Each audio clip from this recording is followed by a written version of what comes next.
Winawalang hiya mo ang taong bayan. Ginagarapal mo ang taong bayan. Hindi mo naiisip na nakikinabang ka sa pera ng mamamayang Pilipino diyan sa pwesto mo sa Senado. Pangulo ng Pilipinas. Philippine Province of China. Pinaganda ko ang Davao. Look at Davao now. Tayong lahat ay Pilipino. 非常出席习近平 Pilipino sa diwa. I already asked a person to take revenge. Shoot siya sa balde. Kailangan particular ang description. Shoot siya sa balde. Ang usapan natin ngayon sa pila. Mga kaibigan ko, nagbigay sa akin talaga. Shoot siya sa balde. Sa manlulupig, I'm from Ateneo Law. Shoot siya sa balde. hindi tayo pasisihin. Shoot siya sa balde. Tuloy-tuloy na po tayo sa ating topic for today. Alam nyo, okay naman sa maraming Pilipino yung yung hindi ka kagalingan, hindi ka katalinuhan, or hindi naman kataasan ng tinapos mo sa kolehiyo. Sabihin wala ka namang pagmamalaking karir. Pero, pumasok ka sa politika, pero alam mo yung purpose ng pagpasok mo. Yung meron kang direction, meron kang magandang plano, kaya ka nagpolitiko. Ang malaking problema, kung ang politiko ay itinulak lang ng ibang tao, katulad na nangyari kay Robin Padilla. Itinulak lang ni Digong Duterte para maging senador dahil may winnability. Malaki ang posibilidad na manalo dahil kilala. Pero walang sense of purpose. Wala siyang nalalaman at wala siyang naintindihan sa politika at wala rin siyang plano. Yun po ang mahirap. Dahil karamihan sa mga ganitong sitwasyon, karamihan sa ganitong tao na pumasok sa politika na itinulak lang at nanalo dahil sa katulad nga ni Digong Duterte na nasa kasikatan pa niya nung siya ay bumaba bilang presidente. At marami siyang itinulak na naging senador, katulad nila Bato de la Rosa, nila Bongo. Nung kapanahunan na nakaupo si Digong Duterte. Nagsiupo sila bilang mga senador, pero wala ngang purpose. Hindi nila alam kung ano ang dapat gawin para makinabang ang taong bayan sa kanila. At ang mahirap pa, wala silang konsepto kung ano dapat ang ikinikilos, ginagawa, at ang pwedeng gawin ng mga politiko, lalong-lalo na nga ang Senado. Wala silang idea kung ano dapat ang kanilang ginagawa dyan. Ang alam lang nila, naupo sila bilang mga senador, bilang mga politiko, bilang mga dapat public servant, dahil nga sa itinulak sila ng isang katulad ni Digong Duterte. At ang kanilang naging purpose lang sa pagkakaupo nila dyan, ay tanawin na utang na loob yung kanilang pagiging senador diyan kay Digong Duterte. Yun po ang pinakamahirap. Dahil hindi nila iniisip na ang kanilang pag-upo diyan ay ginagastusan ng mamamayang Pilipino. Ang nasa isip lang nila, dahil nga very limited ang kanilang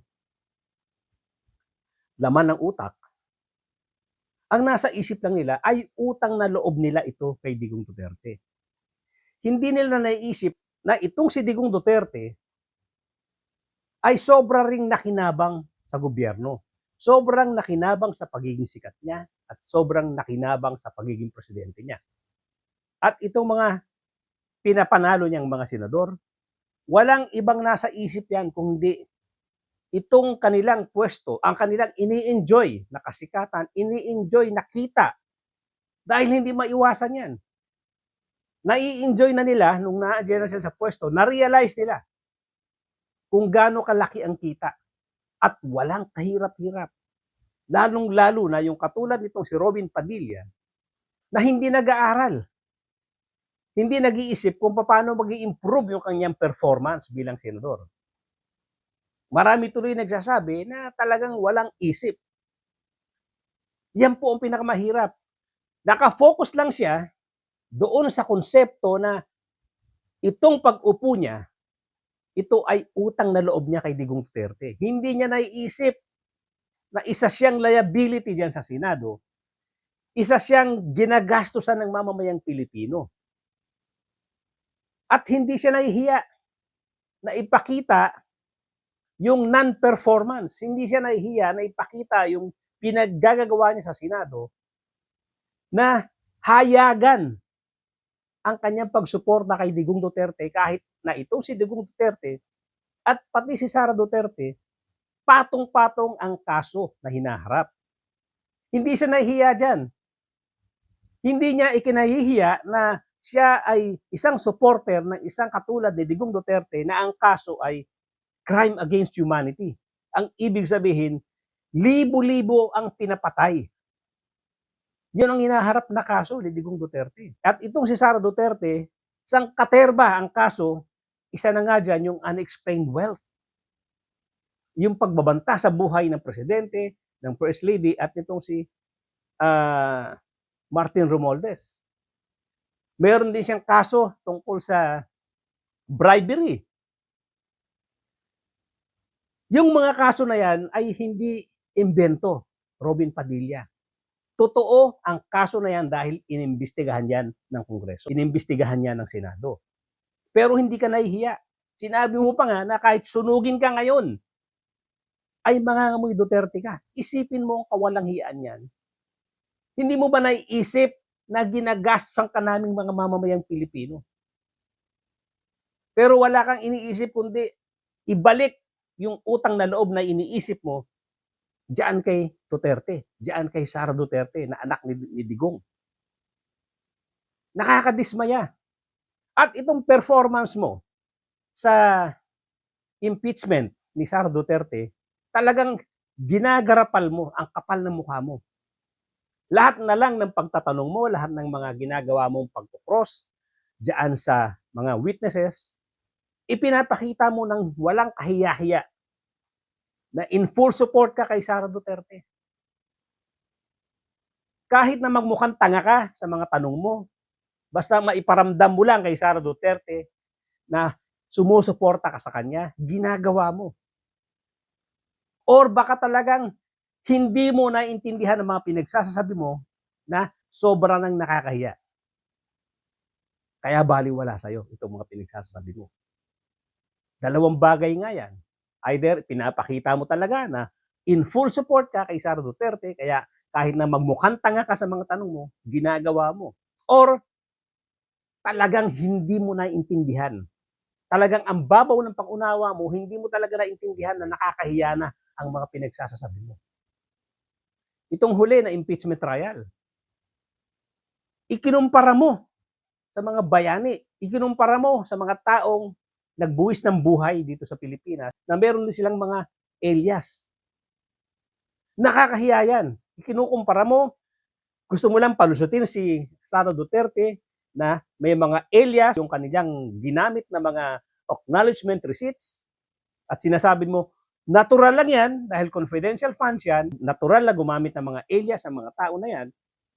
Ang hindi mo naintindihan, Robin Padilla, yung mga bayani, yung mga taong ikinukumpara mo, katulad ni Ninoy Aquino at nila Jose Rizal, nila Andres Bonifacio, gumamit sila ng alias, gumamit ng alias,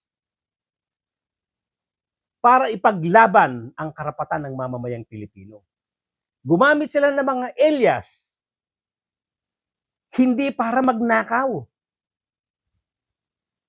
At una sa lahat, itong pinagkukumparahan mo, na ginawa ng opisina ni Sara Duterte, hindi mga alias yan. Hindi mga alias yan. Yan ay mga fictitious persons.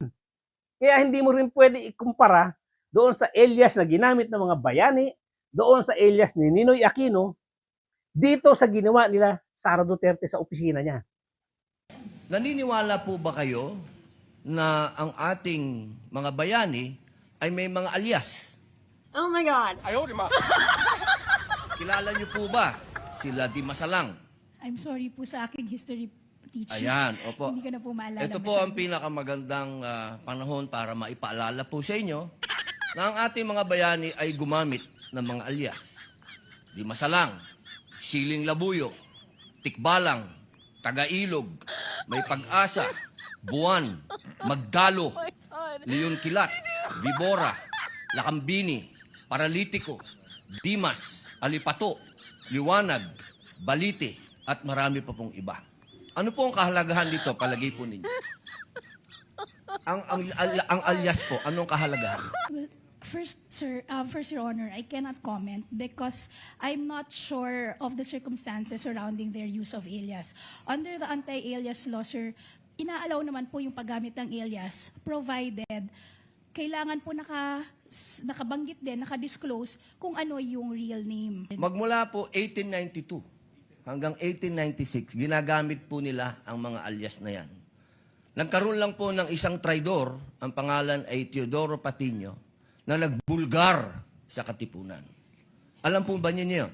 Yes, Your Honor. But the circumstances then were different because we were Bakit po iba? under... Bakit po iba? Bakit po na iba? May gera po nun, sir, and we were under Wala po ba tayong occupation. gera sa NPA? Robin, kaya maraming tao tuloy yan nagsasabi na hindi maayos yung pag-iisip mo eh. Na sinasabi either eng ka or ob ka. Eh dito lang sa pagsasabi mo na meron tayong gera laban sa NPA. Eh talagang napakahina ng ng pag-aaral mo.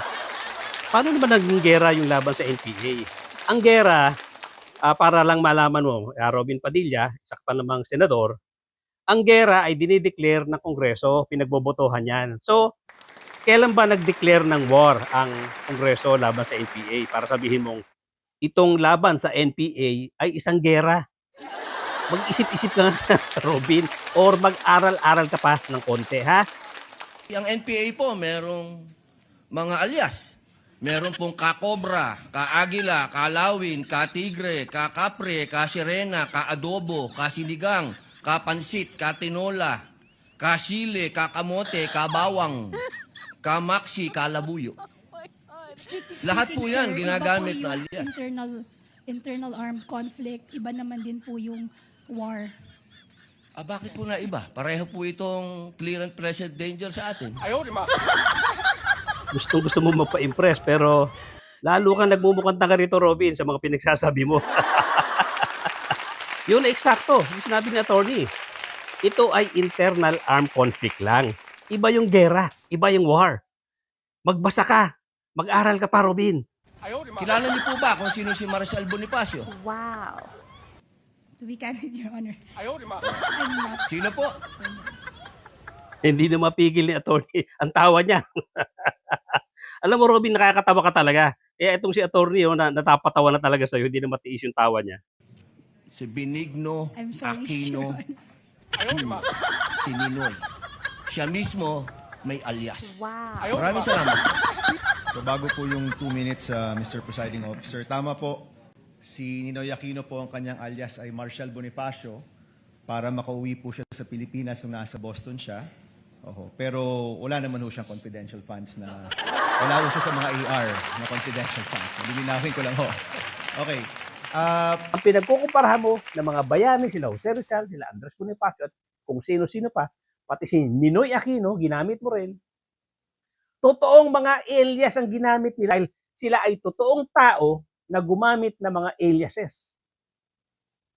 Ang pinagkukumparahan mo, hindi alias. Ang pinagkukumparahan mo, mga hindi totoong tao, mga peking pangalan, peking pirma. So, ang layo. Pinagtatanggol mo lang ba talaga si Sara Duterte? O talagang hindi mo naiintindihan mga pinagsasasabi mo? Nakakahiya ka na masyado. Sobrang nakakahiya ang pagtatanggol mo kay Sara kahit na magmukha kang ubod ng tanga.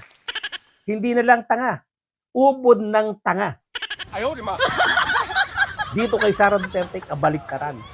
Gumamit ng mga hindi totoong tao, hindi totoong pangalan para iligtas ang sarili doon sa mga hinaharap niyang kaso na malversation, plunder, unexplained wealth. Kaya ikaw, sinasabi ko, Robin Padilla, winawalang hiya mo ang taong bayan. Ginagarapal mo ang taong bayan. Hindi mo na aalala, hindi mo na iisip na nakikinabang ka sa pera ng mamamayang Pilipino. dyan sa pwesto mo sa Senado. Sobra ang kapal ng mukha mo. Hanggang dito lang po muna mga kapatid, mga kabayan. Thank you so much for joining me today at doon po sa mga bago lang sa aking channel. Please subscribe. Please hit the notification bell, pati na rin po yung like button. Pakishare na rin po, paabutin natin kay Robin Padilla itong ating vlog ngayon nang sa ganun, baka sakali po matauhan. Baka sakali tamaan ng hiya dito sa kanyang pinaggagawa dyan sa Senado. Again, maraming salamat mga kapatid, mga kabayan, at ladies and gentlemen, magkita-kita po tayo.